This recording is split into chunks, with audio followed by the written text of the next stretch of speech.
So, welcome to part 2 of our series, and now I'll be dealing with information security attacks. So, an attack doesn't take place overnight. For an attack to take place, there must be, uh, you know, some kind of motive behind it, or some kind of reason behind it. It may be financial gain or anything like that. So, nothing happens without a reason. Of course, sometimes attacks can take place if the attacker is a script kiddie or a new one to this field. They might just try to impress their friends or something like that. But in really good cases, I mean, in severe data breaches and also in severe cyber attack scenarios, we can actually see a lot of motive behind it. It could be monetary benefit or it might be to exact revenge against the other persons or the other organization or for corporate gain or something like that. So in information security, we actually say there might be a few reasons that an attack can take place. So it's actually a combination of three things which lead to an actual hacking procedure. So the first one is motive. Yeah, this is what I said a few minutes back, or not just few minutes back, just a few seconds back. Motive is the intent to do something. I mean, the reason for something to happen. For example, if we could take a ransomware, the WannaCry ransomware. So the reason for WannaCry ransomware was to exact monetary benefit from the victims. Or if in case of other data breaches or attacks on hospitals or something like that, it could be related to monetary benefits or just to disrupt the infrastructure. Or if they are cyber terrorists, it could be for actually harming people. I mean, if they could hack into a nuclear power grid or something like that, it's not that possible, but it has happened in the past. If they hack into a nuclear power plant or something like that, they don't get the monetary benefit. It's just to mess up the infrastructure. So that's about the motive. Then we have the techniques. Yeah, the techniques or the methods or something like that. In the methods, actually, let's say the methods. Yeah, the methods. So in methods, it's actually a TTP procedure. It's called technical. Yeah, it might be tactics, techniques, and methods. Sorry, procedures. That's what comes under the methods part. So it's called a TTP procedure. I mean a TTP method. That is TTP. That is tactics, techniques, and procedures. So tactics is just the way a person would initially approach a system. From the non-technical point of view, I mean, it could be something related to social engineering.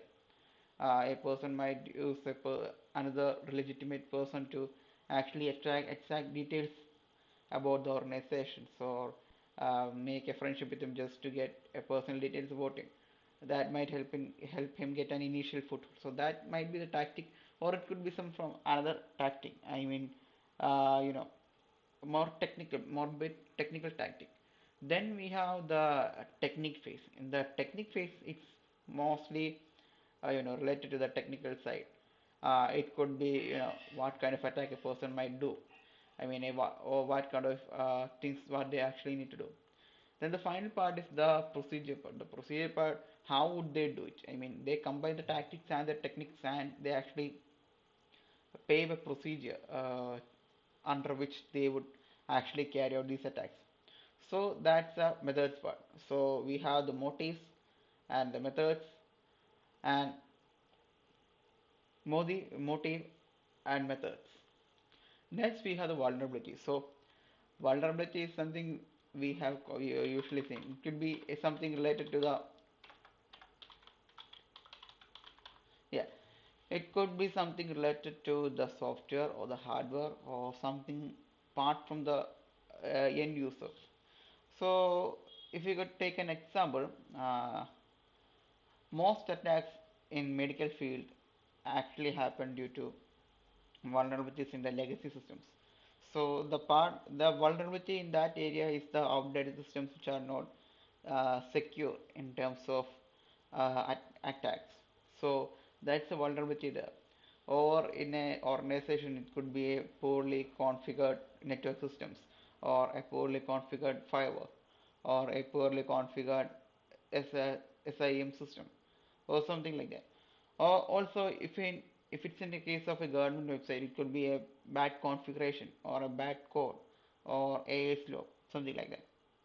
So vulnerability is something that is inherently in the system, and the other two things before the vulnerability has been exploited is the causes and the techniques that is used to actually exploit this vulnerability. So without a motive or a correct method, this vulnerability cannot be exploited.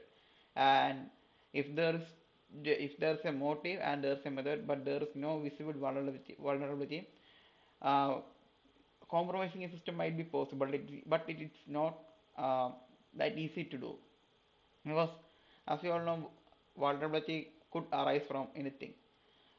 Even a perfectly looking code could present significant challenges to the attacker, and it might pose a significant vulnerability. So that's why everything has to be updated, and the packages had to be updated, um, frequently.